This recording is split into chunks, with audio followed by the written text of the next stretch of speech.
Hi, welcome to this video. Before we begin, let me tell you a few things about this module.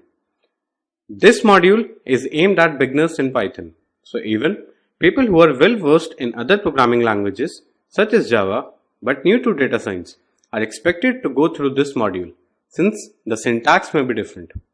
We'll be learning basic Python in this module, which will be sufficient to get you started with data and data science.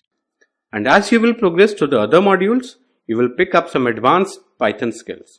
This module has been supplemented with lots of questions and hands-on exercises to make you comfortable with Python as much as possible.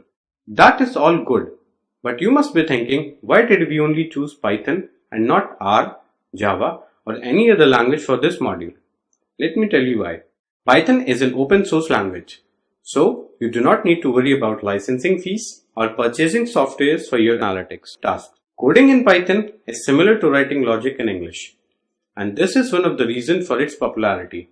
You don't have to write a large code just to print a statement.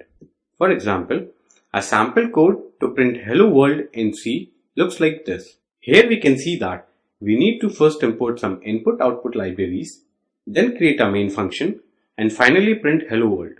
Java is no less. In order to print hello world in Java, you need to first create a class, define the main function, and then proceed with printing the hello world statement. But things are pretty much simple in Python. You can directly print hello world using the print method, and that is it. No hassle of creating a class or defining main function, etc. Python takes care of all that by itself. Another reason why we chose Python for this module is its very large and active developer community. So in case you are stuck somewhere, you will always find a solution with a simple Google search or by asking somebody. And because of this, there has been some awesome contributions to the Python packages repository, like scikit-learn for machine learning algorithms and pandas for handling data, etc. I gave you reasons enough to be motivated to learn Python.